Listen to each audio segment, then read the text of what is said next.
तरह ये भी होता है। LHS को हम लोग रिएक्टेंट साइड बोलते हैं और इसको बोलते हैं प्रोडक्ट साइड। जब दो या दो से अधिक सब्सटेंस रिएक्शन करते हैं, जिधर रिएक्शन करते हैं दैट इज रिएक्टेंट, रिएक्शन से रिएक्टेंट बना है, तो दो या दो से अधिक सब्सटेंस रिएक्टेंट साइड में रिएक्शन कहलाएगा, जो रिएक्शन करेगा रिएक्टेंट, और जो मिलकर फॉर्म बनाएगा उसे प्रोडक्ट कहते हैं। एग्जांपल में जैसे आप समझें कि हमारे पास A प्लस बी है और ये रिएक्शन करेगा तो AB बनाएगा, तो ये साइड हमारा रिएक्टेंट है और ये साइड हमारा क्या है, प्रोडक्ट है। समझ में आ रहा है? तो left hand side always reactant side, right hand side always product side. अब रिएक्टेंट और प्रोडक्ट साइड में कोई भी सब्सटेंस, कंपाउंड, एलिमेंट्स रिएक्शन कर सकते हैं। रिएक्शन करने के बाद प्रोडक्ट साइड में मिलेगा। आप इसको डाल लें, जल्दी से नोट डाउन करें, बेकायदे नोट्स बनाइए, बहुत इंपॉर्टेंट टॉपिक चल रहा है, नोट्स बनाना है, जल्दी बनाएं। कंप्लीटेड, इरेज कर दें। ओके, इसके बाद अब इसका रिएक्शन देखिए, कोई भी केमिकली रिएक्शन कैसे कर सकता है। सिंबॉलिक रिप्रेजेंटेशन है। तो जैसे मान लीजिए मैग्नीशियम प्लस ऑक्सीजन ये रिएक्शन करेगा तो ये मैग्नीशियम ऑक्साइड बनाएगा। मैग्नीशियम और ऑक्सीजन जब रिएक्शन करेंगे तो अब ये रिएक्टेंट में मैग्नीशियम और ऑक्सीजन है, प्रोडक्ट में मैग्नीशियम ऑक्साइड हो गया। इस प्रकार से कोई भी रिएक्शन बन सकता है, ठीक है, कोई भी रिएक्शन बन सकता है। अब रिएक्शन बनाने में हमें कितना एटम मैग्नीशियम, कितने एटम ऑक्सीजन, कितने एटम मैग्नीशियम, जितने एटम रिएक्टेंट साइड में होते हैं उतने ही प्रोडक्ट में होना चाहिए। ये ऐसा नहीं है तो उसे हम अनबैलेंस इक्वेशन कहते हैं। Unbalance equation is also called skeletal equation. तो यहाँ पे जैसे इस इक्वेशन को देखें, मैग्नीशियम यहाँ 1 है, यहाँ 1 है, ऑक्सीजन 2 है, इधर 1 है, तो ये अनबैलेंस कहलाएगा। दीज आर, इसको हम लिखेंगे this equation is unbalance.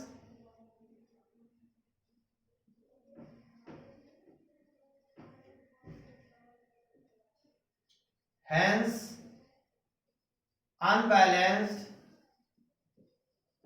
equation is called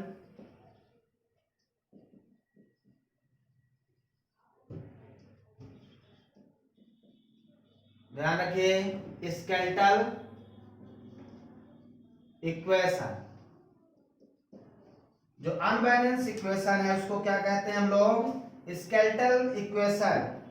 skeletal equation, unbalance equation को स्केलेटल इक्वेशन भी कहते हैं। ध्यान रखिए, कभी क्वेश्चन में दिया जाता है given skeletal equation are balanced, मतलब दिए हुए अनबैलेंस इक्वेशन को बैलेंस करिए। Given skeletal equation are balanced, मतलब अनबैलेंस इक्वेशन आपको गिवन है उसको बैलेंस करना। अनबैलेंस नहीं लिखा रहेगा, स्केलेटल लिखा रहेगा। स्केलेटल का मतलब है अनबैलेंस। ध्यान रखिएगा, इंपॉर्टेंट पॉइंट है। तो जैसे ये अनबैलेंस है, इसको बैलेंस करने के लिए हम लोग क्या करेंगे, ऑक्सीजन 2 है तो इधर 2 बनाने के लिए हम मल्टीप्लाई करेंगे तो मैग्नीशियम 2 हो गया, इधर भी। अब ये क्या हो गया, बैलेंस हो गया। बैलेंस करने के लिए हमें नंबर ऑफ एटम जितना रिएक्टेंट साइड में है उतना ही प्रोडक्ट साइड में रहना चाहिए। तो हम बैलेंस केमिकल इक्वेशन पढ़ेंगे। बैलेंस इक्वेशन कैसे सीखेंगे ये आपके सामने मैं डिस्कस करने जा रहा हूं। नोट डाउन कर लिया? ओके, तो अब जो हम पढ़ेंगे बैलेंस केमिकल इक्वेशन, ध्यान से देखेंगे आप, बैलेंस केमिकल इक्वेशन, ठीक है। तो मैं जो डिस्कस करने जा रहा हूं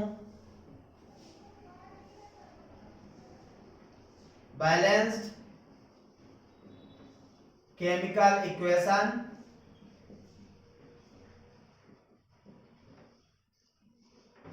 बैलेंस केमिकल इक्वेशन क्या है? A balance chemical equation is that, definition लिखेंगे, A balanced chemical equation. A balanced chemical equation is that in which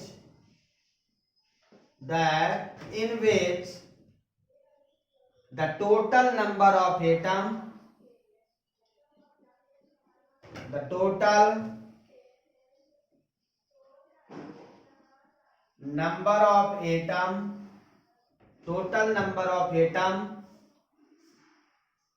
on reactant side is equal to product side. जितने number of atom reactant side में होंगे उतने ही product side में होंगे. ये balance equation की पहचान है, ध्यान रखना है. So the balance chemical equation, therefore the balance chemical equation is based on the law of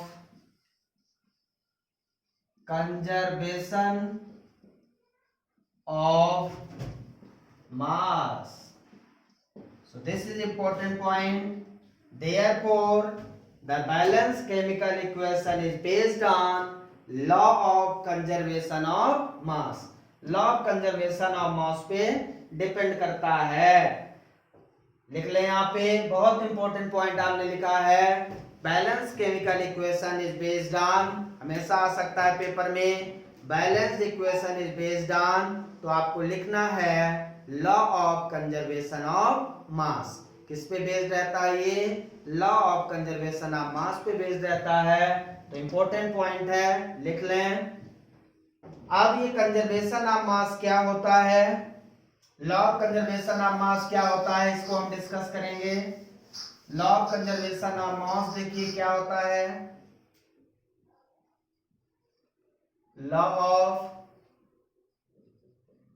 conservation of mass, law of conservation of mass लिखने को आता है तो आप इसको लिख सकते हैं. मास can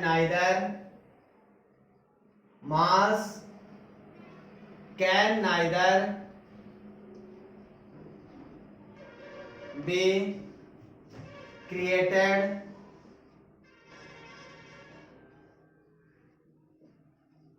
nor be destroyed.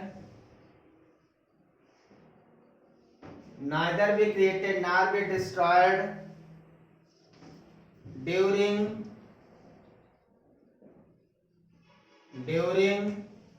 a chemical reaction. जब भी केमिकल रिएक्शन होता है, मास ना तो नष्ट किया जा सकता है और ना ही उसमें डिस्ट्रॉय किया जा सकता है, बनाया जा सकता है, और ना ही क्रिएट किया जा सकता है. So mass can neither be created nor be destroyed during chemical reaction. Means जितना रिएक्टेंट साइड में है मास, उतना ही मास प्रोडक्ट साइड में है. तो मास इसको हम ऐसा लिख सकते हैं, mass of atom in reactant side equal to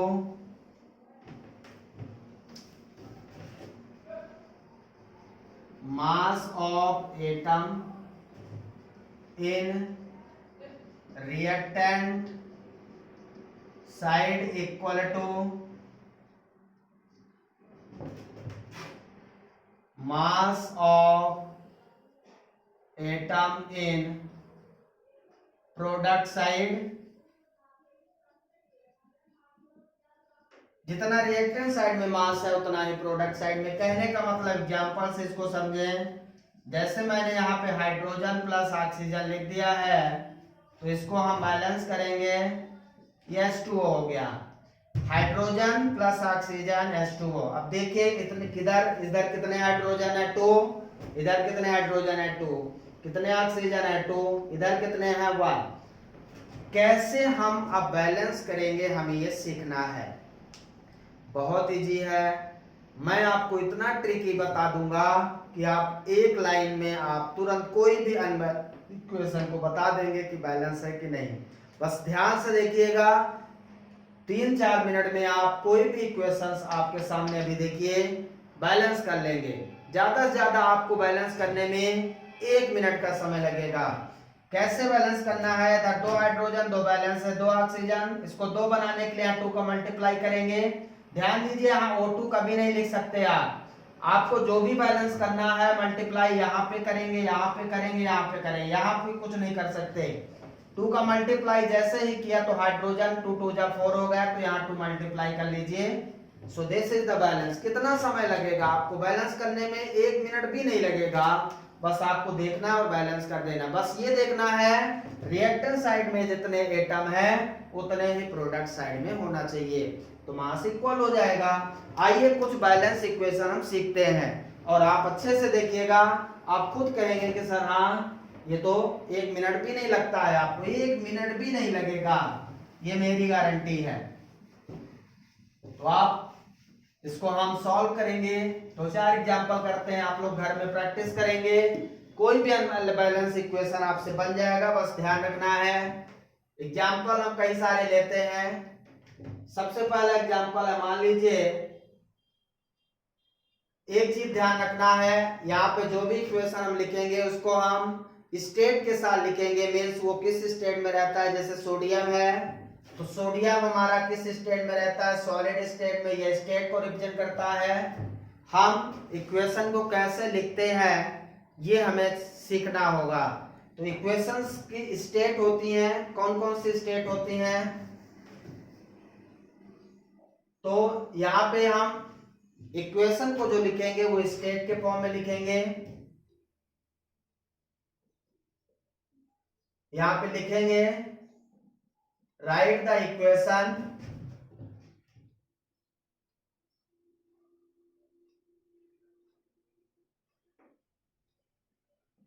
right the state of substance. Substance का स्टेट लिखेंगे, कौन कौन सा स्टेट होता है। पहला सॉलिड स्टेट है, सॉलिड को हम लोग S से डिनोट करेंगे। दूसरा लिक्विड स्टेट है, लिक्विड को हम लोग L से डिनोट करेंगे। तीसरा गैस स्टेट है, गैस को हम लोग G से डिनोट करेंगे। चौथा है एक्वस, एक्वस को हम AQ से डिनोट करेंगे। ध्यान रखिएगा, there are 4 state, right the equation आपको लिखे हुए मिलेंगे। यस लिखा है तो उसको समझेंगे सॉलिड है, मीन्स वो सब्सटेंस किस फॉर्म में रहता है, सॉलिड के फॉर्म में रहता है। एल लिखा है तो वो किस फॉर्म में रहेगा, लिक्विड के फॉर्म में रहेगा। और जी है, जैसे हाइड्रोजन गैस है, ऑक्सीजन गैस है, उनमें जी लिखा रहेगा, इसका मतलब वो गैसियस स्टेट में है। एक्वस है तो AQ लिखा रहेगा, इसमें सॉल्वेंट वाटर रहेगा। सॉल्वेंट वाटर मतलब एक्वस सॉल्यूशन वो कहलाता है जिनमें वाटर की कुछ मात्रा होती है, तो उसे हम क्या कहते हैं, सॉल्वेंट वाटर रहेगा। तो aqueous, solid, liquid, gas, aqueous, there are 4 state. इन 4 स्टेट में हम लोग लिखेंगे और इनको आप समझेंगे कि कौन सी चीजों को किस फॉर्म में हम लिखते हैं। तो सबसे पहले हमारे पास यदि है तो सोडियम है, सोडियम को S से लिखेंगे, सॉलिड है।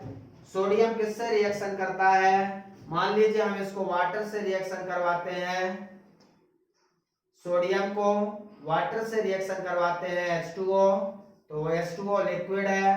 अब ये रिएक्शन करेगा तो क्या बनेगा, सोडियम हाइड्रोक्साइड बनेगा।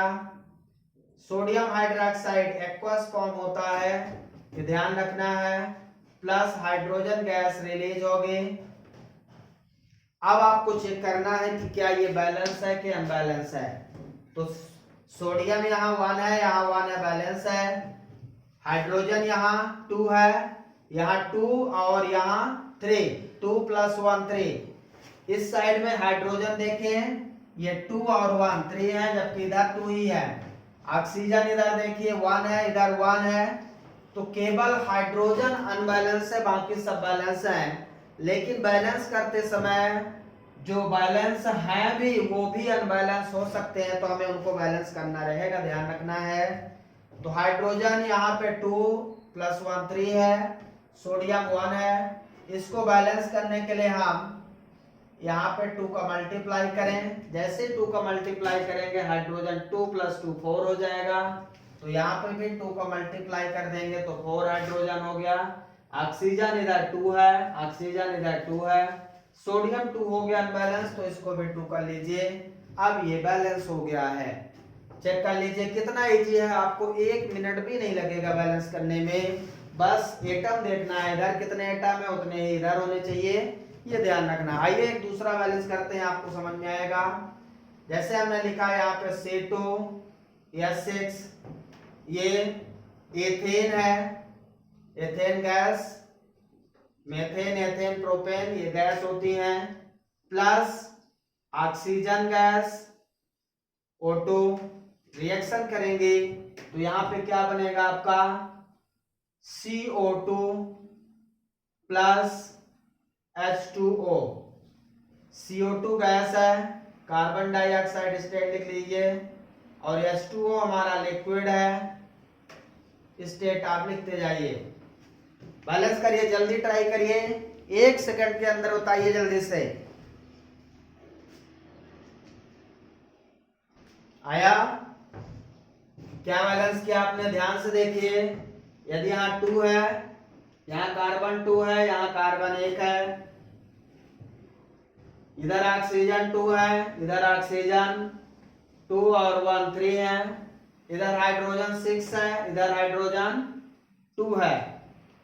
तो हाइड्रोजन को बैलेंस करिए, सबसे पहले कार्बन को भी बैलेंस करिए, ध्यान से चेक करिए जल्दी से।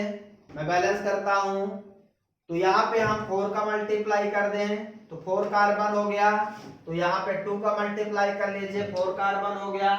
हाइड्रोजन यहाँ 6 2 जा 12 हो गया, तो यहाँ पे 12 बनाने के लिए 6 का मल्टीप्लाई करेंगे, यहाँ भी हाइड्रोजन 12 हो गया। ऑक्सीजन 6 + 8 14 हो गया, तो यहाँ पे 2 है तो यहाँ 7 मल्टीप्लाई कर दीजिए, देखिए बैलेंस हो गया।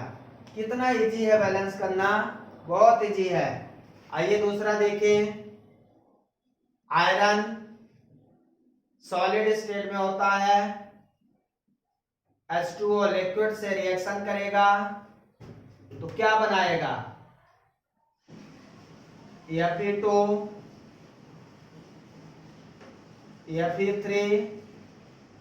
Fe3O4 प्लस ये सॉलिड बनेगा ferrous oxide plus H2 gas. Balance करिए, देखिए कितना है। सबसे पहले आयरन देखिए, इधर आयरन 3 है, इधर आयरन 1 है, तो Fe3 सब्सक्रिप्ट का तो चेंज नहीं हो सकता, 3 इधर है तो 3 मल्टीप्लाई कर लीजिए बिना सोचे समझे। फिर आते हैं हाइड्रोजन, इधर 2 है, इधर भी 2 है। ऑक्सीजन इधर कितने हैं 4 है, इधर कितना है 1 है, तो यहाँ 4 का मल्टीप्लाई कर लीजिए। हाइड्रोजन 8 हो गया, तो यहाँ भी 4 का मल्टीप्लाई कर दीजिए, बैलेंस हो। चेक करिए, देखिए कितना इजी है। कोई भी इक्वेशन आपको लेफ्ट हैंड साइड में जितना है 3 आयरन तो 3 आयरन बनाना है, जितने भी रिएक्टेंट साइड में है सब्सटेंसेस से एटम उतने ही प्रोडक्ट साइड में होना चाहिए। बस यही देखकर आपको वहां पे बना देना है। अनबैलेंस को बैलेंस कैसे करना है 1 मिनट से ज्यादा नहीं लगेगा। तो इसकी प्रैक्टिस करिए, जो बुक में क्वेश्चन एनसीईआरटी में दिए हैं पीछे साइड में उनको आप सॉल्व करिए। यदि कोई क्वेश्चन आपसे नहीं बनता है तो मुझे बताइए, बहुत आसानी से आपसे बनने लगेगा। टेबल ओबल बनाने की जरूरत नहीं। कुछ लोग टेबल बनाते हैं, हाइड्रोजन इधर कितने और ऑक्सीजन लिखते हैं, उसमें टाइम वेस्ट होता है। आपको कोई टेबल नहीं बनाना है, बस 1 मिनट में आंसर आपका आ जाएगा। बस आपको काउंट करना है, इधर जितने हैं उतने इधर मल्टीप्लाई करते जाइए। 1 मिनट से ज्यादा नहीं लगेगा, ये मेरी गारंटी है। समझ में आया? सो this is the balanced chemical equation. अब आगे आते हैं हम नेक्स्ट टॉपिक पे। ये तो क्लियर हो गया होगा। किसी को कोई डाउट रहेगा तो कमेंट बॉक्स में आप मैसेज सेंड कर सकते हैं, मैं तुरंत आपको इक्वेशन बैलेंस करके सेंड कर दूंगा। बहुत इजी है, आप भी ट्राई करेंगे, मुझे उम्मीद है कि बनने लगेगा। अब मैं जो टॉपिक पढ़ने जा रहा हूं, type of chemical reaction, most important है। Type of chemical reaction, type of chemical reaction मैं डिस्कस करूंगा आपको। टाइप ऑफ केमिकल रिएक्शन बहुत इंपॉर्टेंट टॉपिक है। So these are following types, these are following types. तो विभिन्न प्रकार के हैं, जिनमें फर्स्ट है हमारा कॉम्बिनेशन रिएक्शन, बहुत इंपॉर्टेंट टॉपिक है। टाइप ऑफ केमिकल रिएक्शन, और कभी कभी रिएक्शन दिया रहता है, आपसे पूछा जाएगा कि which type of chemical reaction, किस प्रकार की केमिकल रिएक्शन है, आपको रिएक्शन देखकर पहचानना होगा। तो बहुत सारे क्वेश्चन आपसे पूछे जाते हैं केमिकल रिएक्शन पे बेस्ड। आपको बहुत इंपॉर्टेंट टॉपिक को पढ़ना है, किस प्रकार से आपसे क्वेश्चन पूछे जाएंगे, वो सारी चीजें मैं आपको बताऊंगा। वीडियो अंत तक देखिएगा, अदरवाइज सब छूट जाएगा। आइए स्टेटमेंट लिखें। अ रिएक्शन इन विच, इसका स्टेटमेंट लिखते हैं। अ रिएक्शन, साथ में लिखते चलिए। A reaction in which two or more reactants, two or more reactants, two or more reactants combine to form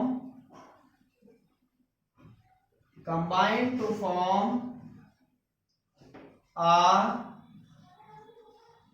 new substance, combine होकर एक नया सब्सटेंस, या सिंगल लिख देता हूं, सिंगल प्रोडक्ट लिख देता हूं। सिंगल प्रोडक्ट इज कॉल्ड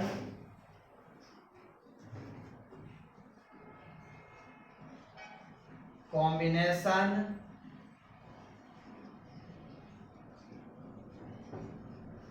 इसकी जगह आर लिख देंगे, आर कॉल्ड कॉम्बिनेशन रिएक्शन।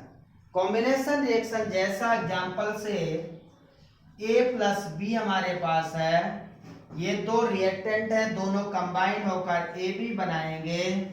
तो दो या दो से अधिक रिएक्टेंट कंबाइन होकर एक नया फॉर्म बनाते हैं, उसे हम एक नया प्रोडक्ट बनाते हैं, उसे हम कॉम्बिनेशन रिएक्शन कहते हैं। एग्जाम्पल समझ में आ रहा है? आइए देखते हैं और एग्जाम्पल राइट डाउन कर ले, जल्दी से नोट डाउन करें। डेफिनेशन पे कायदे लिखना है, बिल्कुल क्लियर रहे। एग्जाम्पल देखिए, इसके एग्जाम्पल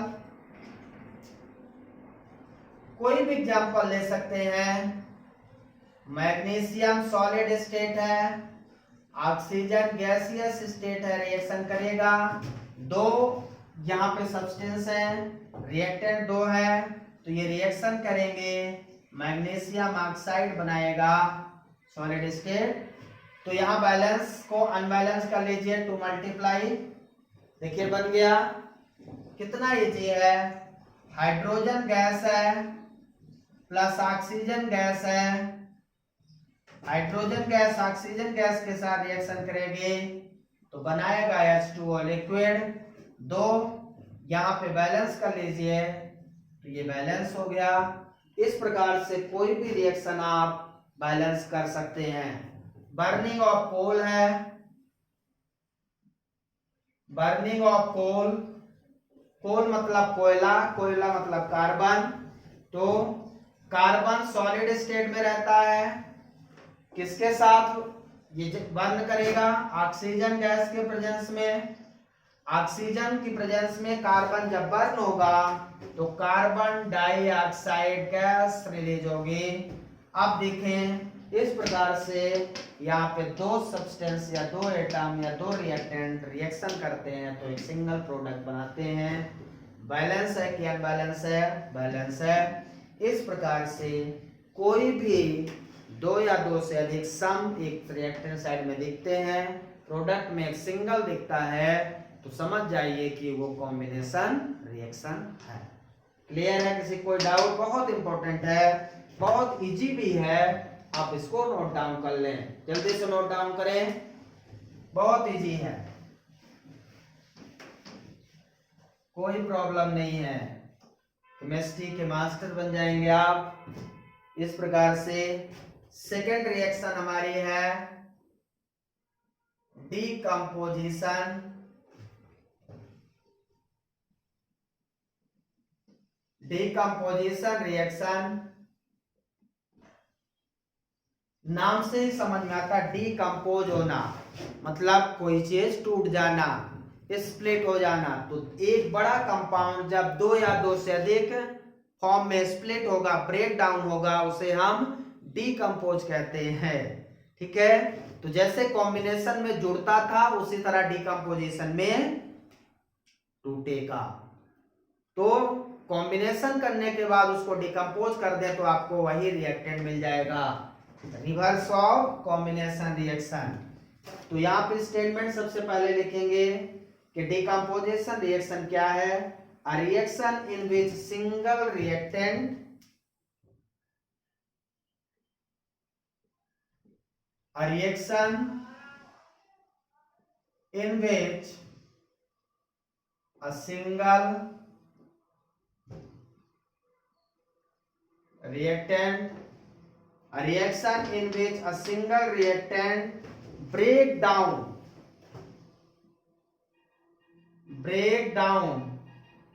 एक सिंगल रिएक्टेंट ब्रेक डाउन होगा, टूट जाएगा, to form two or more product. Single reactant break down to form two or more than two product, more than two or more product लिख देता हूं, two or more product। A reaction in which a single reactant break down to form two or more product। ठीक है, it is a reversible process of combination reaction। Combination reaction, ये combination reaction का reversible process है, बहुत simple. जैसे example में देखें, कोई भी एग्जांपल ले लें हमने मैग्नीशियम ऑक्साइड को। अब एक चीज ध्यान रखिए, एक चीज ध्यान रखना अब यहाँ पे, जैसे मैंने दो सब्सटेंसेस को कंबाइन किया, रिएक्टेंट को कंबाइन किया तो तीसरा प्रोडक्ट हमें मिला। लेकिन जब किसी को तोड़ना हो तो तोड़ने के लिए ऐसे तो नहीं टूट जाएगा, ये एक मार्कर है, तो ये मार्कर को यदि मुझे तोड़ना है तो इसमें हमें फोर्स लगाना पड़ेगा, बिना फोर्स लगाए ये टूटेगा क्या? कुल मिला के डिकम्पोजिशन करने के लिए, डिकम्पोज करने के लिए हम कुछ ना कुछ एनर्जी एक्स्ट्रा देंगे। उस रिएक्टेंट साइड में जब हम एनर्जी रिलीज करेंगे, एनर्जी देंगे तो वो जाके टूटेगा। अदरवाइज कोई भी चीज ऐसे डायरेक्ट नहीं टूट जाएगा कि मैग्नीशियम ऑक्साइड मैंने बनाया और वो अब टूट जाए अपने आप। तो कैसे टूट जाएगा? या तो उसमें पानी मिलाइए, कुछ ना कुछ आप करिए, या तो उसको हीट दीजिए, या तो सनलाइट दीजिए, या तो इलेक्ट्रोलाइसिस करिए, कुछ ना कुछ आपको करना पड़ेगा, तभी जाके वो ब्रेक डाउन होगा, अदरवाइज वो ब्रेक डाउन नहीं होगा। So therefore the following types of decomposition reaction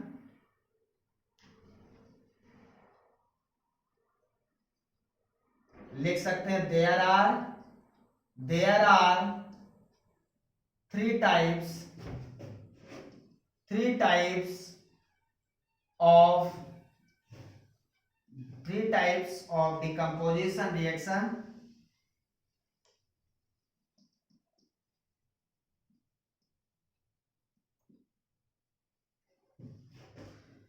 तीन प्रकार का ये डिकम्पोजिशन रिएक्शन है हमारा। कौन कौन सा है? पहला है thermal reaction, thermal decomposition.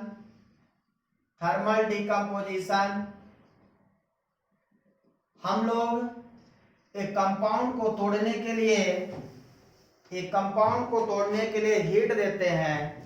Thermal मतलब यहाँ पे हीट से रहेगा, तो जैसे ही हीट देंगे वो टूट जाएगा। तो थर्मल डिकम्पोजिशन, जैसे हमारे पास एग्जाम्पल देखेंगे। थर्मल डिकम्पोजिशन का मतलब है a reaction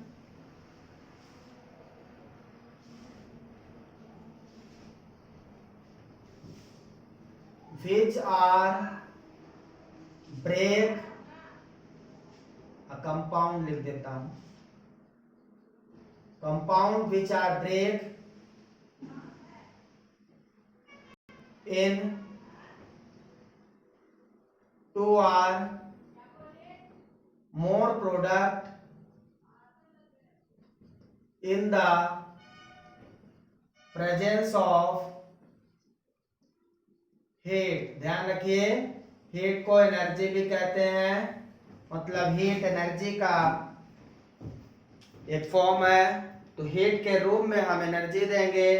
तो एग्जाम्पल में जैसे देखें आप, हमारे पास कैल्शियम कार्बोनेट है सॉलिड स्टेट में।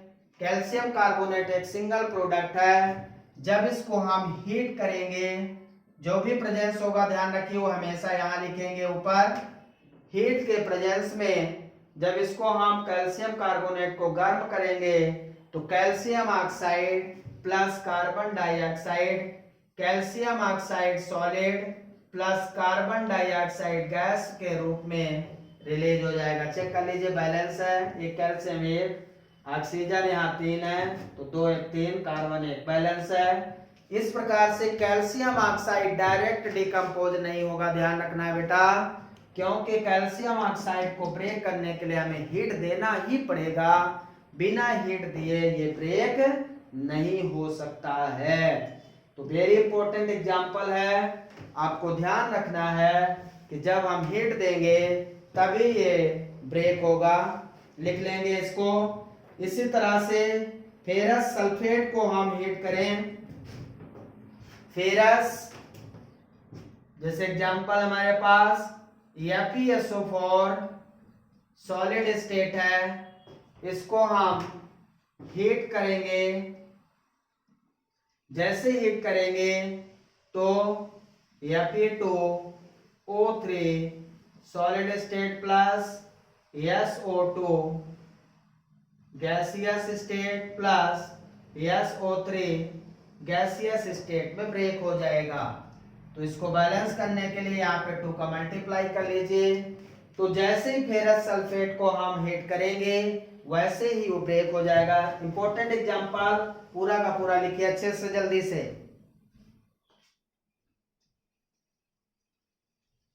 नोट डाउन हो गया?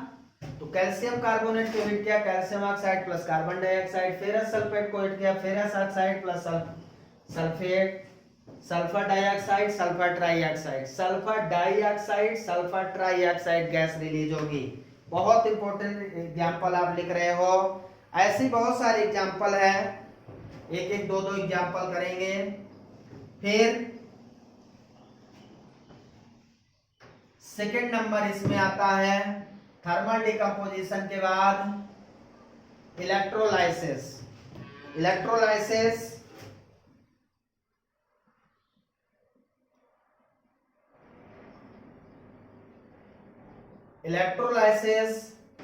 डिकम्पोज। इलेक्ट्रोलाइसिस का मतलब है इलेक्ट्रिक करंट।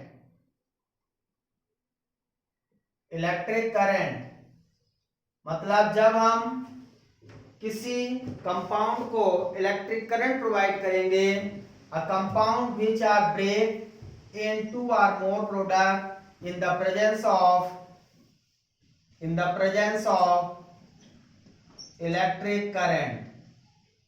इलेक्ट्रिक करंट के रूप में एनर्जी देंगे, ध्यान रखिए, इलेक्ट्रिक करंट के रूप में एनर्जी देंगे तो दो या दो से अधिक प्रोडक्ट के रूप में वो डिकम्पोज हो जाता है, जिसे हम इलेक्ट्रोलाइसिस डिकम्पोजिशन कहते हैं। ध्यान रखिएगा, लिक्विड को हम ब्रेक करेंगे। जैसे एग्जांपल में देखें, हमारे पास वाटर है, वाटर लिक्विड का फॉर्म है, in presence of electric current, electric current के रूप में इसको, तो ये hydrogen gas plus oxygen gas के रूप में बाहर निकल जाएगा। तो इसको बैलेंस कर लीजिए, ध्यान से देखिए, वाटर में जब हम इलेक्ट्रिक करंट प्रोवाइड करेंगे तो हाइड्रोजन और ऑक्सीजन गैस बाहर रिलीज होगी। इसी तरह से सोडियम क्लोराइड को जब हम sodium chloride NaCl aqueous form होता है, NaCl में इलेक्ट्रिक करंट प्रोवाइड करेंगे। मान लो ये लिक्विड फॉर्म है, सोडियम क्लोराइड में पानी की मात्रा ज्यादा है, लिक्विड फॉर्म है, तो सोडियम और sodium solid plus chlorine gas के रूप में ब्रेक हो जाएगा। बैलेंस करने के लिए 2 का मल्टीप्लाई कर लीजिए। एक्चुअल में सोडियम क्लोराइड एक्वस होता है, एक्वस भी लिख सकते हैं और लिक्विड भी लिख सकते हैं यहाँ पे, हालांकि एक्वस लिख दें, जैसी इच्छा हो, कोई दिक्कत नहीं है, एक्वस भी लिख सकते हैं, लिक्विड भी। एक्वस लिख देंगे तो पानी की मात्रा उसमें रहती है, और लिक्विड लिख देंगे तो पानी की मात्रा ज्यादा रहती है।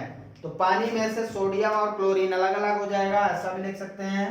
और बैलेंस इलेक्ट्रिक करंट के प्रेजेंस में देखिए, एग्जांपल याद रखिएगा आप लोग। तो सोडियम क्लोराइड को जब हम इलेक्ट्रिक करंट प्रोवाइड करेंगे तो उसमें से सोडियम और क्लोरीन अलग अलग हो जाएंगे। कैसे अलग अलग होंगे? हमारे पास इलेक्ट्रोलाइसिस प्रोसेस में एक एनोड होता है और एक कैथोड होता है। एनोड पॉजिटिव होता है और कैथोड नेगेटिव होता है। तो जो पॉजिटिव होता है उस पे हमारे नेगेटिव आयंस आ जाते हैं, मींस क्लोरीन आके चिपक जाएगा, और जो नेगेटिव है उसमें पॉजिटिव आयंस जाके चिपक जाएगा। तो केटायंस मतलब पॉजिटिव आयंस, केटायन कहाँ चले जाएंगे? हमारे कैथोड पे, और एनायन कहाँ चले जाएंगे? हमारे एनोड पे। इस प्रकार से आप दोनों को सेपरेट कर सकते हैं।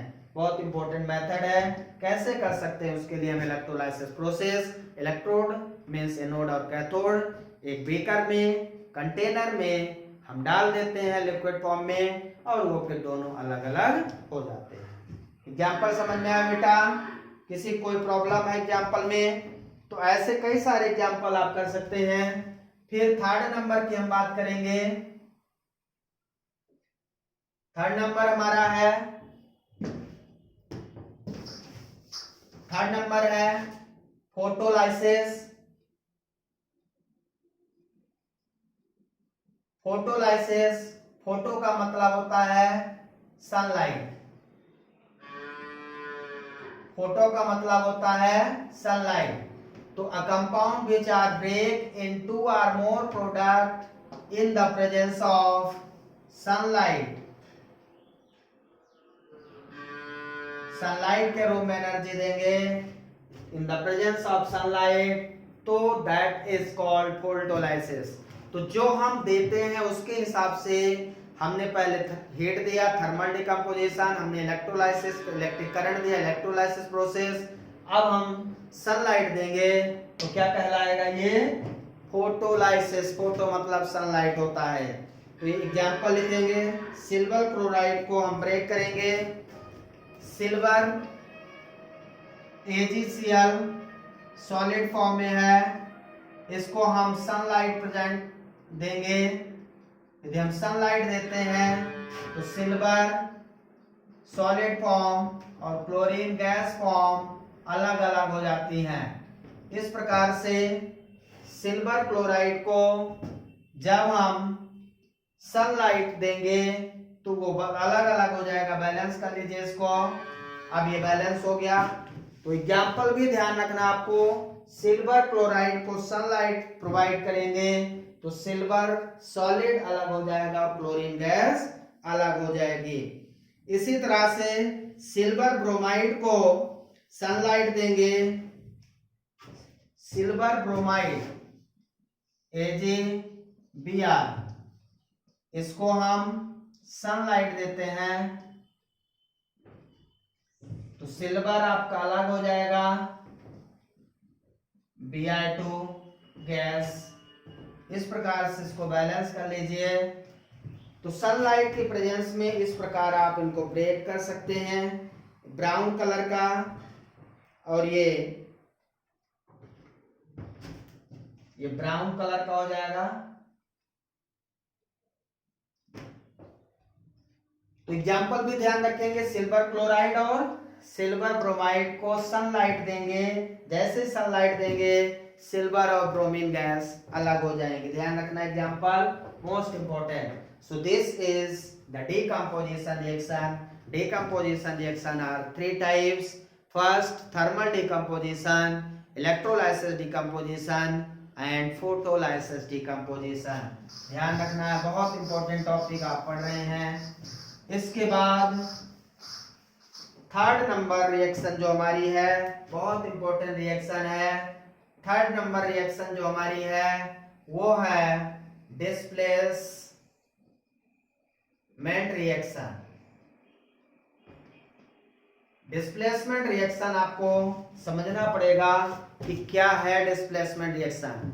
नाम से ही समझ में आता है कि वो किसी ना किसी को डिस्प्लेस करने जा रही है।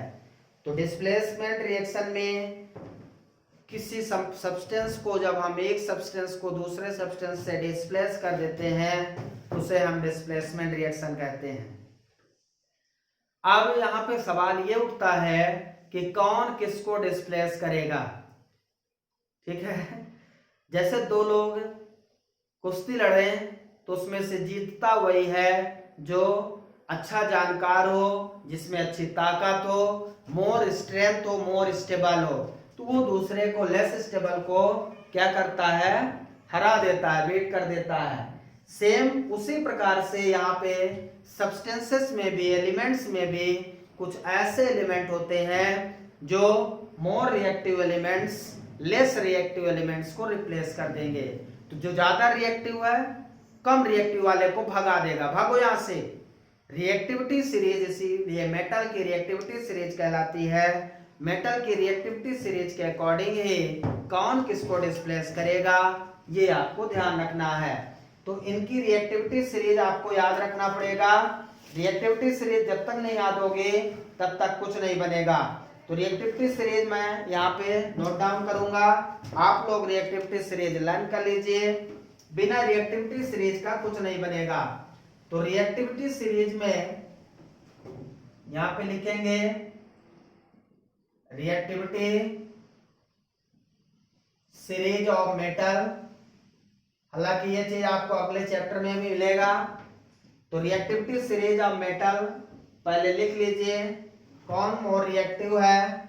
सबसे पहला एलिमेंट आता है पोटेशियम, मोर रिएक्टिव। पोटेशियम के बाद सोडियम, सोडियम के बाद कैल्शियम, कैल्शियम के बाद मैग्नीशियम। इनका ऑर्डर याद रखिएगा, potassium, sodium, calcium, magnesium, aluminium, फिर कार्बन।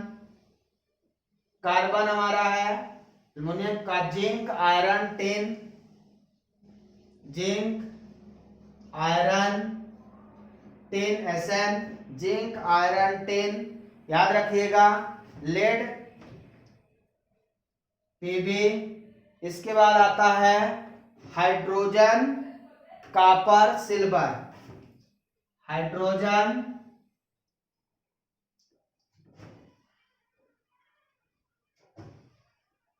इसके बाद दिख नहीं रहा होगा हाइड्रोजन। इसके बाद मैं इधर लिख देता हूं हाइड्रोजन के बाद कॉपर, कॉपर के बाद सिल्वर, गोल्ड और प्लेटिनम है लास्ट। तो ध्यान रखिए, मैंने इसमें 2 गोले लगाए हैं, इसका मतलब मैं मेटल की रिएक्टिविटी सीरीज लिख रहा हूं। तो 2 नॉन मेटल भी इसमें है रिएक्टिव, कार्बन और हाइड्रोजन 2 नॉन मेटल है, मैंने इसलिए यहाँ पे गोला लगा दिया है, ये नॉन मेटल है।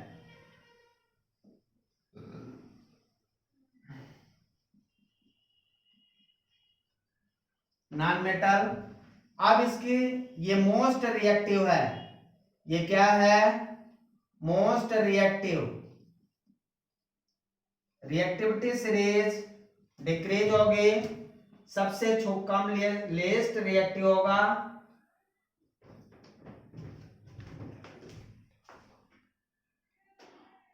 ये लीस्ट रिएक्टिव है।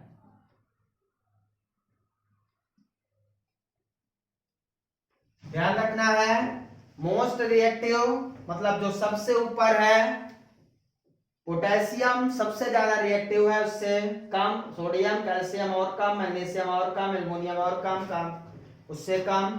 मीन्स जैसे जैसे नीचे जाएंगे वैसे वैसे ही रिएक्टिविटी सीरीज डिक्रीज होगी, ध्यान रखिएगा। तो बहुत इंपॉर्टेंट है, इसको आप लिख लेंगे, नोट डाउन कर लीजिए जल्दी से, रिएक्टिविटी सीरीज। अब ध्यान से देखिए, मान लीजिए सोडियम और कैल्शियम है, तो सोडियम कैल्शियम को रिप्लेस कर देगा, जो कम रिएक्टिव है उसको मोर रिएक्टिव रिप्लेस कर देगा। कैल्शियम मैग्नीशियम है तो कैल्शियम मैग्नीशियम को रिप्लेस करेगा, मैग्नीशियम कैल्शियम को रिप्लेस नहीं कर सकता। जल्दी नोट डाउन करें। ओके, अब हम आएंगे डिस्प्लेसमेंट रिएक्शन में। Displacement reaction it is 2 types, ये 2 प्रकार का है। Number first, single displacement,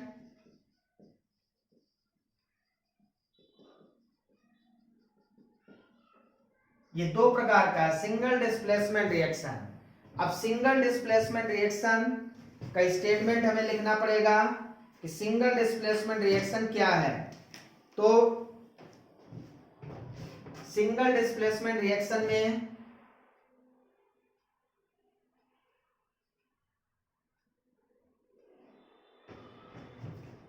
those reaction in which more reactive substance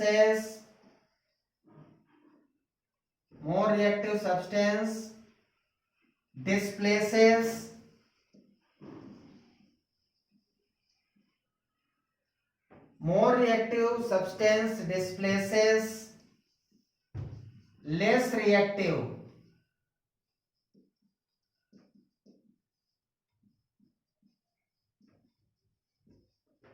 more reactive substance displaces less reactive, लिख लिया, more reactive substances displaces less reactive, more reactive substances displaces less reactive, जो more reactive रहेगा वो less reactive को displace कर देगा, ये है सिंगल डिस्प्लेसमेंट रिएक्शन। जैसे मान लीजिए जिंक एग्जाम्पल देखते हैं, ध्यान दीजिएगा, जिंक सॉलिड है, कॉपर सल्फेट सॉल्यूशन एक्वस है, जैसे रिएक्शन करेगा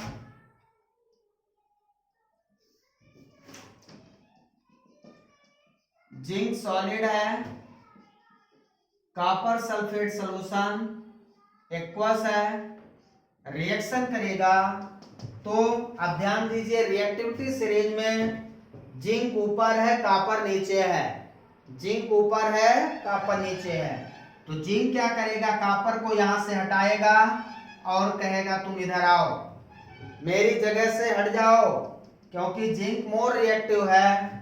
तो अब क्या होगा, कॉपर इधर आ जाएगा और जिंक यहां आ जाएगा, तो जिंक सल्फेट बना देगा।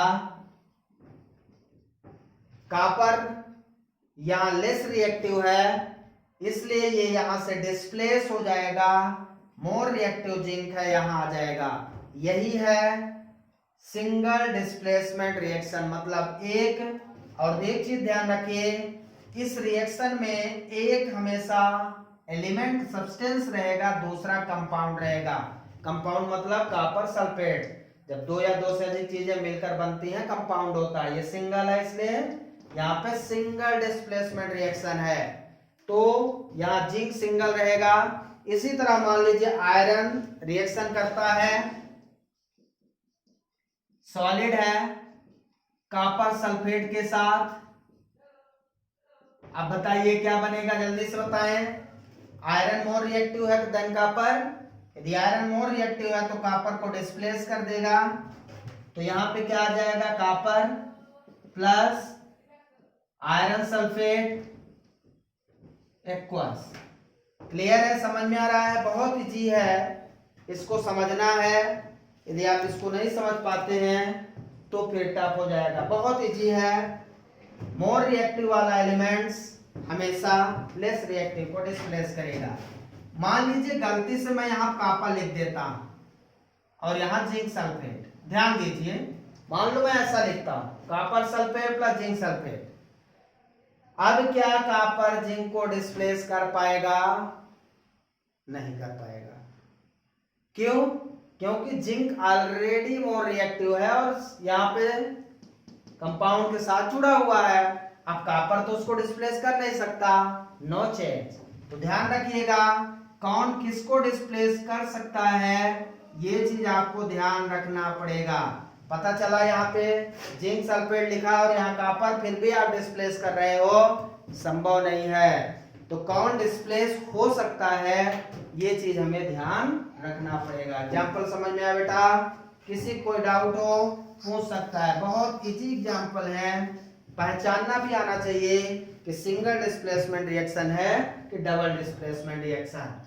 दूसरा डिस्प्लेसमेंट डबल डिस्प्लेसमेंट है, सिंगल की जगह double. Second number double displacement reaction है those reaction in which ion, those reaction in which ions are exchanged।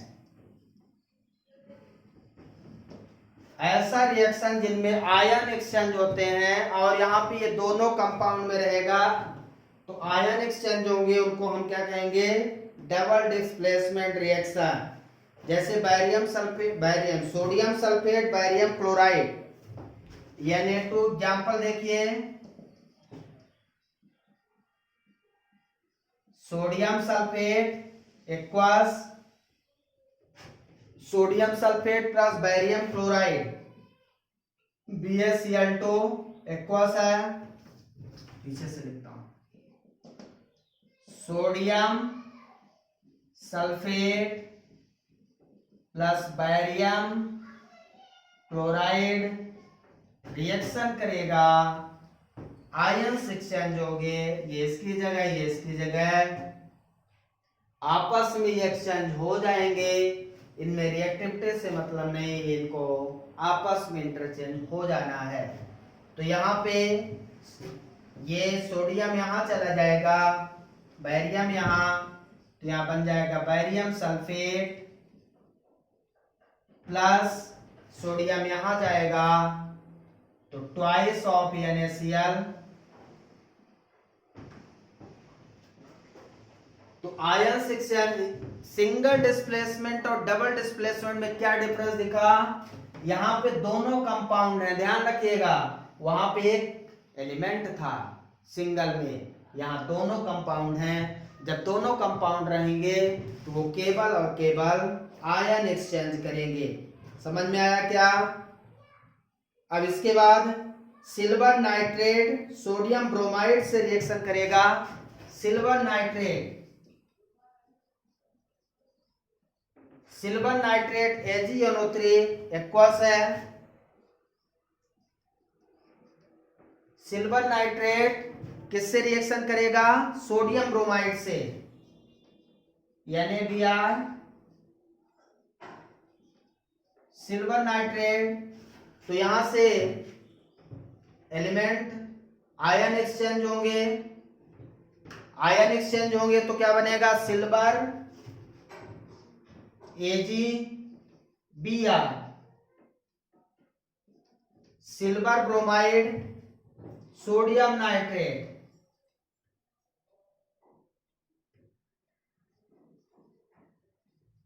NaNO3 aqueous, silver bromide, yellow PPT है ये, येलो पीपीटी का मतलब प्रेसिपिटेट, येलो प्रेसिपिटेट का silver bromide बन जाएगा और sodium nitrate. लिख ले, राइट डाउन करें। क्लियर है, समझ में आया। सो डबल डिस्प्लेसमेंट में आयन एक्सचेंज होंगे, दोनों कंपाउंड्स रहेंगे। चेक कर लीजिए, बहुत इजी कॉन्सेप्ट के साथ आप पढ़ रहे हैं, बहुत इजी कॉन्सेप्ट है। अब इसके बाद नोट डाउन कर लिया, ओके। मोस्ट इंपोर्टेंट रिएक्शन जो अब डिस्कस करने जा रहे हैं, तो सिंगल सबसे पहले मैंने कौन सी डिस्पेंस, कॉम्बिनेशन, डिकम्पोजिशन, इसके बाद डिस्प्लेसमेंट, सिंगल और डबल, 3 टाइप के हो गए। 4th टाइप है oxidation reaction, oxidation and reduction reaction, oxidation and reduction reaction. तो यहां 2 हैं, ऑक्सीडेशन और रिडक्शन। तो सबसे पहले ऑक्सीडेशन देखते हैं क्या है। ध्यान दीजिए, ऑक्सीडेशन में 3 इंपॉर्टेंट पॉइंट है। पहला इंपॉर्टेंट पॉइंट है एडिंग ऑफ ऑक्सीजन। ये पॉइंट याद रखना है। ऐसी रिएक्शन जिनमें ऑक्सीजन ऐड होगा, इसको हम ऐसा लिख सकते हैं, इट इज डिफाइंड एज, पहला एडिंग ऑफ ऑक्सीजन, दूसरा रिमूविंग ऑफ हाइड्रोजन, जिनमें हाइड्रोजन रिमूव होता है, और third loss of electron. 3 important point हैं ऑक्सीडेशन पहचानने के। एडिंग ऑफ ऑक्सीजन, एग्जाम्पल देखें, जैसे मान लीजिए हमारे पास मैग्नीशियम है सॉलिड स्टेट में और ऑक्सीजन यहाँ पे गैसियस। तो ये स्टेट मैग्नीशियम के साथ क्या आएगा, मैग्नीशियम में ऑक्सीजन ऐड हो गया मैग्नीशियम में ऑक्सीजन ऐड हो गया, इसको बैलेंस कर लेंगे। तो यहाँ पे देखिए एडिंग ऑफ ऑक्सीजन, मैग्नीशियम में ऑक्सीजन ऐड हो रहा है, इस कारण से ये क्या है, ऑक्सीडेशन रिएक्शन। तो मैग्नीशियम में ऑक्सीजन ऐड हो गया, इसको हम ऑक्सीडेशन रिएक्शन कहेंगे। दूसरा आप देख सकते हैं, जैसे कॉपर सॉलिड है, ऑक्सीजन गैस है, तो कॉपर ऑक्साइड बनेगा। इस तरह से कॉपर में ऑक्सीजन क्या हो गया, ऐड हो गया। तो इस तरह से कॉपर का क्या हो रहा है, ऑक्सीडेशन। कॉपर का क्या हो रहा है, ऑक्सीडेशन। एक चीज और समझना, यहाँ पे कोई एक एटम इलेक्ट्रिकली न्यूट्रल होता है, ये हम जानते हैं। जैसे इस एटम की बात करें, कॉपर एटम यहाँ पे इलेक्ट्रिकली न्यूट्रल, मतलब इसमें कोई चार्ज नहीं है, 0 चार्ज है। जब ये यहाँ पे कंबाइन हुआ तो इसके पास इसका जो आयंस है वो +2, ऑक्सीजन का जो है वो -2। तो कॉपर 0 से +2 हो रहा है, कॉपर 0 से +2 हो रहा है। जिनमें आयन इंक्रीज हो रहे हैं उनको हम ऑक्सीडेशन कहते हैं। शॉर्ट ट्रिक बता रहा हूं, जिनमें ऑक्सीडेशन होता है उनमें चार्ज रिएक्टेंट साइड से प्रोडक्ट साइड में चार्ज बढ़ जाता है। मींस चार्ज का बढ़ना, चार्ज बढ़ जाना ऑक्सीडेशन कहलाता है। 0 चार्ज से +2 चार्ज होना ऑक्सीडेशन कहलाता है। तो कॉपर का यहाँ पे क्या हो रहा है, ऑक्सीडेशन। कॉपर का क्या हो रहा है, ऑक्सीडेशन। क्लियर है? देयर आर 3 इंपॉर्टेंट पॉइंट्स, समझ में आना चाहिए सबको। तो पहला पॉइंट एडिंग ऑफ ऑक्सीजन, दूसरा पॉइंट रिमूविंग ऑफ हाइड्रोजन का एग्जांपल देखिए। हाइड्रोजन सल्फाइड को सॉलिड है, ऑक्सीजन गैस के साथ रिएक्शन करेंगे तो यहां से सल्फर डाइऑक्साइड और हाइड्रोजन बाहर हो जाएगा।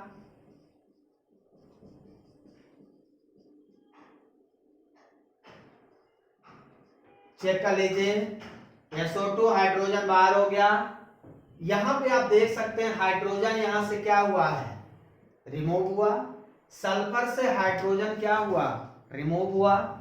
सल्फर से हाइड्रोजन का रिमूव होना क्या कहलाता है, ऑक्सीडेशन। हाइड्रोजन रिमूव हो गया जहां पे लगा था। और दूसरा आप देख सकते हैं इसका चार्ज देखिए, जब ये कंपाउंड के साथ होगा तो इसका चार्ज, हाइड्रोजन का चार्ज +1 होता है, मींस उसकी जितनी बैलेंस से। और कोई भी एटम बन जाता है सिंगल तो उसका चार्ज 0, इसका 0 हो गया। मतलब ये +1 से कितना हो गया, 0, +1 से 0 हो गया। तो हाइड्रोजन +1 से 0 जा रहा है तो हाइड्रोजन रिमूव हो रहा है, ठीक है ना।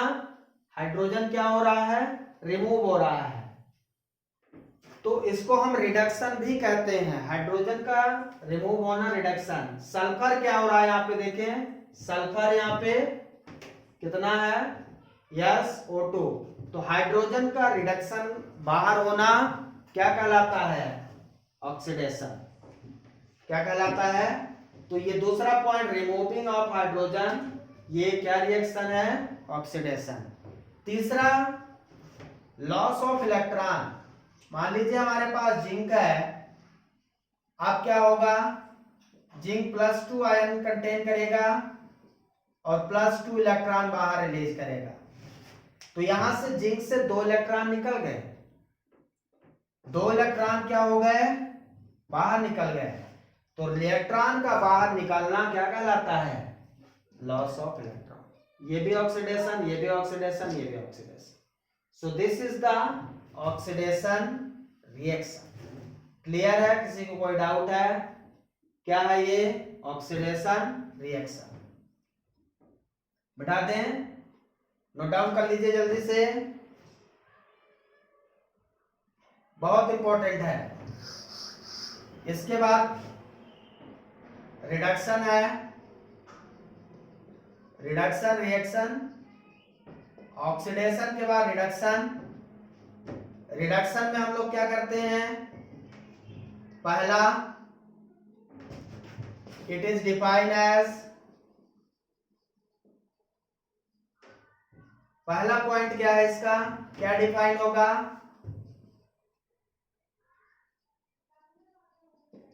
रिमूविंग ऑफ ऑक्सीजन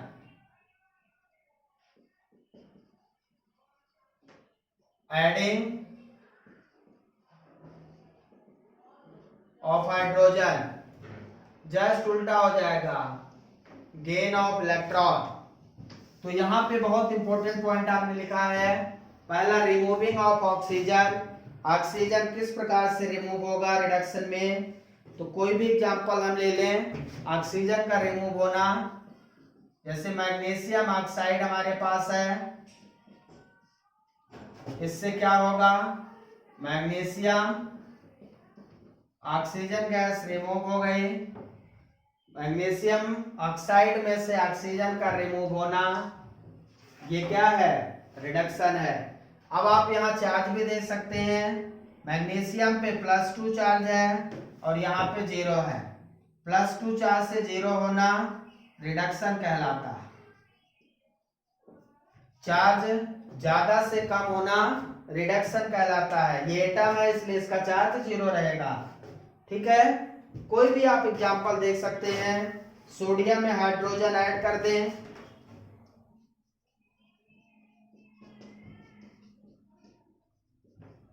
तो ये बन जाएगा सोडियम हाइड्राइड। सोडियम हाइड्राइड बन जाएगा, 2 का मल्टीप्लाई कर देंगे। तो यहां देखिए हाइड्रोजन क्या हुआ, सोडियम में ऐड हो गया, हाइड्रोजन सोडियम में ऐड हो गया है, इसलिए यहां पे क्या हुआ है, रिडक्शन। और गेन ऑफ इलेक्ट्रॉन का मतलब है जैसे हमारे पास जिंक +2 आयन है, इसमें 2 इलेक्ट्रॉन ऐड करेंगे तो क्या बन जाएगा, ये जिंक बन जाएगा। 2 इलेक्ट्रॉन ऐड किया तो जिंक बन गया।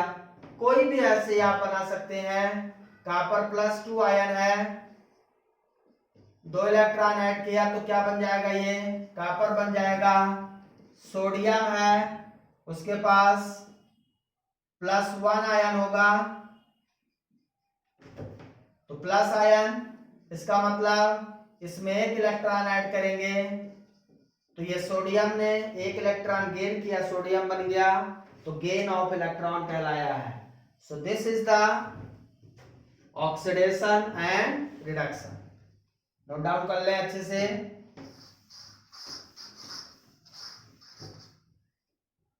क्लियर? ओके। अब ये है redox reaction.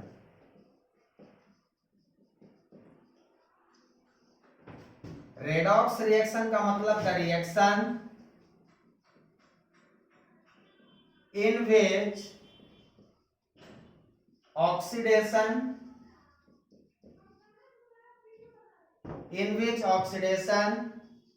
as well as reduction, the reaction in which oxidation as well as reduction simultaneously occur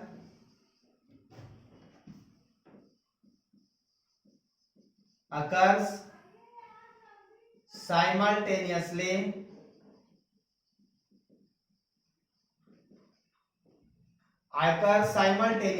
is called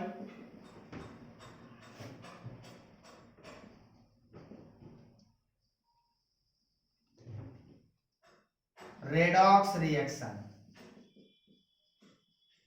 ऐसी रिएक्शन जिनमें ऑक्सीडेशन और रिडक्शन दोनों साइमल्टेनियस होता है उसे हम रेडॉक्स रिएक्शन कहते हैं। ध्यान रखना है, जिनमें दोनों साइमल्टेनियस होता है उसे हम रेडॉक्स रिएक्शन कहते हैं। जैसे carbon oxide plus hydrogen, example देखिए, copper oxide plus hydrogen reaction करेगा तो कॉपर प्लस H2O हो जाएगा। अब ध्यान से देखिए, कॉपर ऑक्साइड हाइड्रोजन के साथ रिएक्शन किया है। अब कॉपर ऑक्साइड में से इसमें से ऑक्सीजन रिमूव हुआ है, रिमूव ऑफ ऑक्सीजन क्या कहलाएगा, रिडक्शन। तो कॉपर का क्या हो रहा है, रिडक्शन, और हाइड्रोजन में ऑक्सीजन ऐड हो गया है, हाइड्रोजन यहां से ऑक्सीजन ऐड हो गया है तो ये क्या कहलाएगा, ऑक्सीडेशन। तो ऐसी रिएक्शन जिनमें रिडक्शन और ऑक्सीडेशन साथ साथ होता है, इनमें दोनों साथ साथ हो रहा है, that is called redox reaction. Clear है? रेडॉक्स रिएक्शन चार्ज से देख सकते हैं, यहाँ पे कॉपर का चार्ज +2 है, यहाँ पे कॉपर का चार्ज 0 है।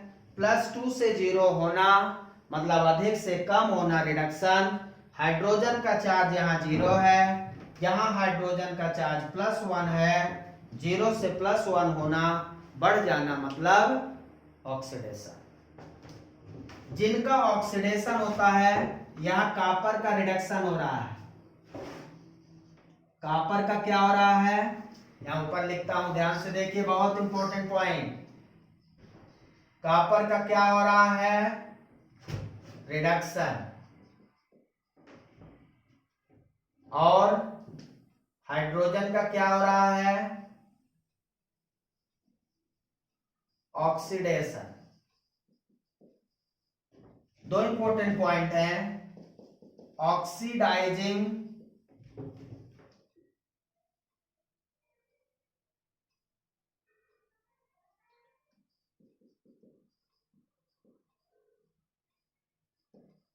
Oxidising agent,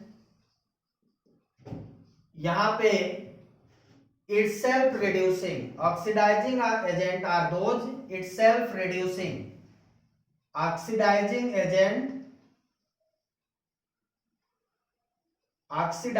agent are those itself reducing, oxidising agent वो होते हैं जो itself reducing हो, ध्यान रखना है, जो itself reducing हो। किसका itself reducing हो रहा है? कॉपर का। तो आपसे कोई पूछे ऑक्सीडाइजिंग एजेंट कौन है, तो कॉपर है। रिड्यूसिंग एजेंट कौन सा है? itself ऑक्सीडाइज, और हाइड्रोजन या itself ऑक्सीडाइज है। तो दो इंपॉर्टेंट पॉइंट है, oxidising agent are those which itself reducing, और reducing agent are those which itself oxidise. तो यहाँ पे इंपॉर्टेंट पॉइंट क्वेश्चन पूछता है, रिएक्शन दे देता है, उसमें पूछता है which are oxidising agent, which are reducing agent. तो ध्यान देना है, जिनका ऑक्सीडेशन हो रहा है वो रिड्यूसिंग एजेंट है, जिनका रिडक्शन हो रहा है वो ऑक्सीडाइजिंग एजेंट है। इतना ध्यान रखिए, जिनका ऑक्सीडेशन हो रहा है वो रिड्यूसिंग एजेंट है, जिनका रिडक्शन हो रहा है वो ऑक्सीडाइजिंग एजेंट है। सो ये है हमारा रेडॉक्स रिएक्शन, लिख लिया आपने। इसके बाद दो रिएक्शन, लास्ट रिएक्शन है 5th number, exothermic and endothermic reaction.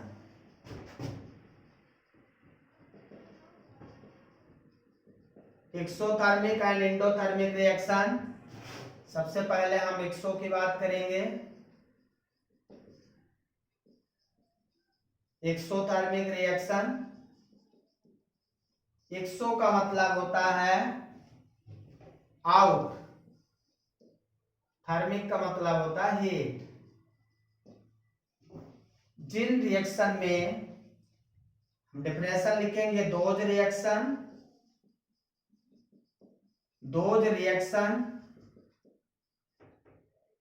reaction in which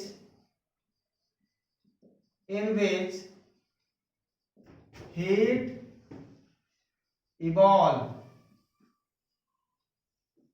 are evolved is called exothermic. ऐसी रिएक्शन जिनमें हीट इवॉल्व होता है, हीट जिनमें बाहर निकलती है, उसको हम एक्सोथर्मिक रिएक्शन कहते हैं। जैसे मेथेन और ऑक्सीजन का रिएक्शन करें तो क्या बनेगा? एग्जाम्पल देखें, मेथेन CH4 गैस है, ऑक्सीजन गैस के साथ रिएक्शन करेंगे, तो मेथेन ऑक्सीजन के साथ रिएक्शन करेंगे तो क्या बनेगा? Carbon dioxide plus H2O gas plus heat. ऐसी रिएक्शन जिनमें हीट इवॉल्व होती है, हीट बाहर निकलती है, उसे हम, अब इसको बैलेंस कर लीजिए, 2 और 2 मल्टीप्लाई कर लीजिए,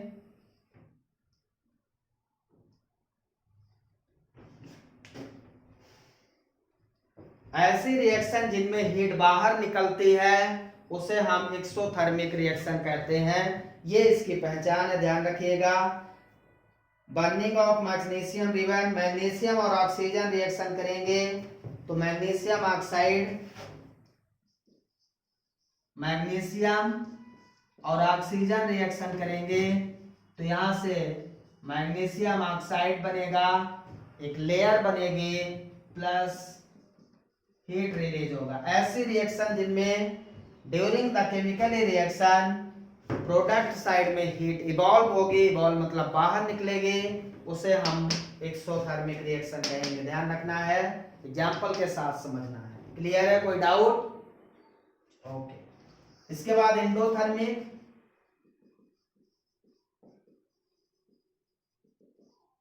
इंडोथर्मिक, यहां पे इंडो वर्ड का मतलब है इन मतलब अंदर, थर्मिक मतलब वही heat. Those reaction in which heat are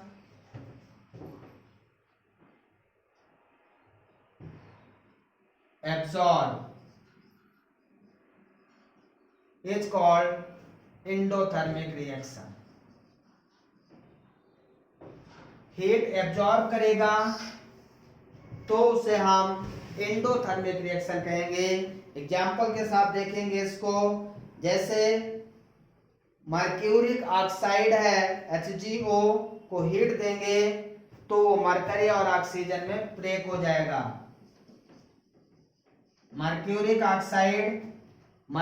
oxide solid form में है, इसको हम हीट देते हैं तो ये मरकरी Hg, मरकरी जो है Hg है, लिक्विड फॉर्म में है, प्लस ऑक्सीजन गैस के रूप में। बैलेंस करना है, बैलेंस है, 2 का मल्टीप्लाई करिए। तो मर्क्यूरिक ऑक्साइड को मैंने क्या किया है, HgO, मर्क्यूरिक ऑक्साइड को मैंने हीट दिया है तो ब्रेक हो गया mercury liquid plus oxygen gas में। ऐसे कई सारे रिएक्शन है। सोडियम अमोनियम क्लोराइड को जब हम हीट देंगे तो अमोनिया और हाइड्रोक्लोरिक एसिड में ब्रेक होगा। अमोनियम क्लोराइड NH4Cl, इसको हीट देंगे, अमोनियम क्लोराइड को जब हीट देंगे तो ये ammonia NH3, ammonia NH3 gas plus HCl gas के रूप में, HCl ध्यान रखिए गैस के रूप में रिलीज होगा। तो NH4 3 and 4 बैलेंस है। तो जैसे इसको हम हीट देंगे वैसे ही अमोनियम क्लोराइड अमोनिया और हाइड्रोक्लोरिक एसिड में ब्रेक हो जाएगा। So this is most important reaction, endothermic and exothermic reaction. So there are basic 5 of types of reaction are discuss, हमने डिस्कस कर दिया है। अब आपको कोई भी डाउट होता है इस टॉपिक में, आप जरूर कमेंट बॉक्स में क्वेश्चन भेज दें, मैं जरूर डिस्कस करूंगा। बहुत सिंपल डेफिनेशन के साथ मैंने एक्सप्लेन किया है, पूरा अच्छे से आप लर्न करिए और नोट्स बनाइए, कंप्लीट नोट्स बनाइए। कोई भी डाउट हो तो आप पूछ सकते हैं। रिएक्टिविटी सीरीज जरूर याद रखिएगा। आज के लिए इतना ही। Thank you, have a nice day.